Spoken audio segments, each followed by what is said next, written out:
Throughout my life, I was always asked who my hero was. And normally, like any kid would say, my mom or my dad. And not saying that my mom's not my hero, but as I got older throughout life, I realized that my hero really is my uncle. He took time to invest in me when my dad wasn't around. Um, and that is something that is very important to me because I very much so need a father figure in my life, and he recognized that at a young age. He also takes time to invest in family activities, um, such as camping trips, boat day trips, all the fun stuff like that because he loves the outdoors. But more importantly, he's my hero because he is a version of himself that I aspire to be. Meaning, him being such a successful person in law enforcement really inspires me and makes me want to be a better version of what he is now when I'm his age and in his position. I really look up to that.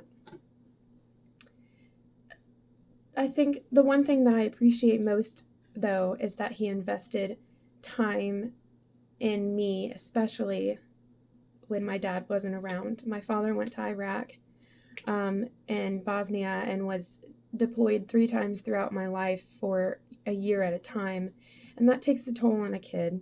And even when he was around and he was home before my parents got divorced, he never really was there. He never spent the time, much time, to take us out and do fun things with us and just be the father that most people have. So my uncle realized this, and I don't know if he told himself that he wanted to step in or if he just did it because he loved us and wanted to see us happy. He would always take me on trips like a father would do, and we would go to Mikiwachi because I always loved mermaids as a kid, and he knew that. As I got older, he wanted to take me. Also, we would go to cool restaurants that we wanted to try out, like Angel's Diner and other cool places, like the pancake place. Also, he takes the time to get to know my friends and my significant others, which means a lot to me because they mean a lot to me. And I also like the fact that at family gatherings, he'll take the time to sit there and talk to them and get to know them and care.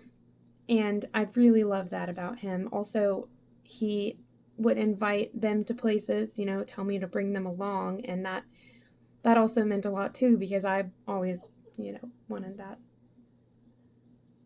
Also, an example was an ex-boyfriend. He actually goes and sees him when he's over. Well, when he lived in Jacksonville, he would go and see him at work when he was over on that side of town, which is nice that he takes time to, it shows that he's a friendly guy and he takes time to put out the effort of being a really nice, friendly person, which probably isn't much effort for you, but anyway.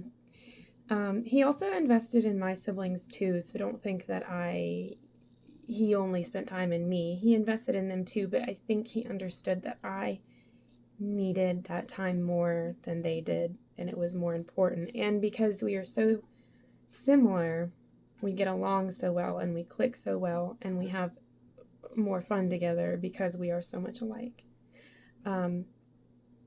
We're both adventurous and we enjoy seeing new places. In 2016, we're going to hike the Appalachian Trail together, which I'm very excited about because I get to spend time with my favorite person and we get to adventure and try this whole new thing together, and I just can't wait.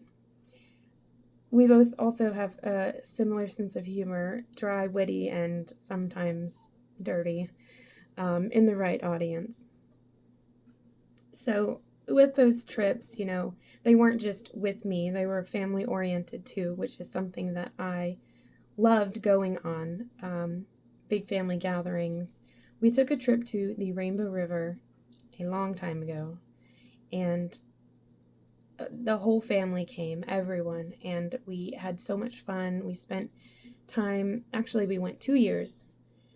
The first year was the best, but the second year was really fun too because my aunt and uncle were there from out of town. But he planned that trip for the family, and he loves involving springs or some kind of body of water in any trip we go on, which is really, really nice because Florida is full of springs and it is not hard to find them here. And they're also his favorite swimming spot. Another thing that makes him so family oriented is our grandparents. They instilled values in him that he then instills in his children, his grandchildren. And it's nice to see that he carries on the traditions of celebrating everyone's birthday, YC with CI. And it's nice that we get together and celebrate our deceased parents and grandparents' birthdays because they're still loved and they're still remembered even though they're not here. So on any given day, weekday, you'll see him out at pawn shops because he's a detective.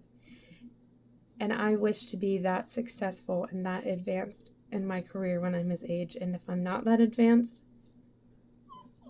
you guys need to help me.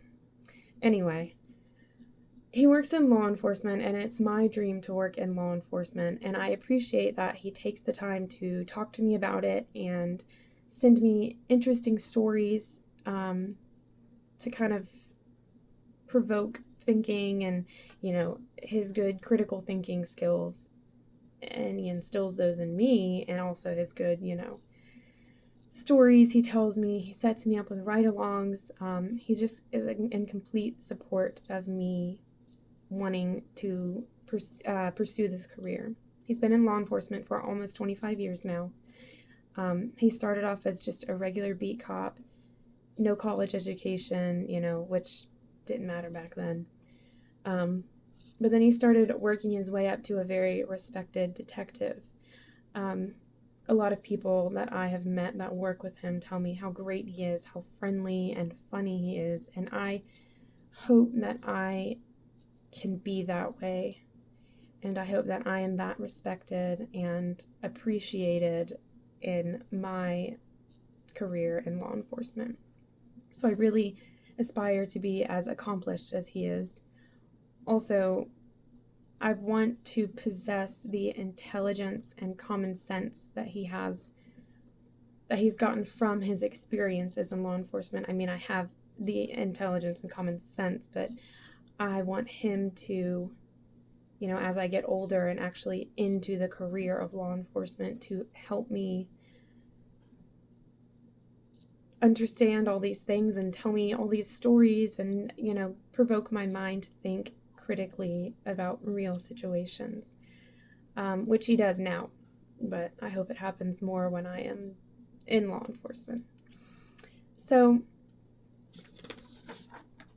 when thinking about writing this speech, I couldn't do a eulogy, even though I have done one before, because it makes me too sad, and honestly, it just tweaks that emotion that I didn't want to cry in front of the class.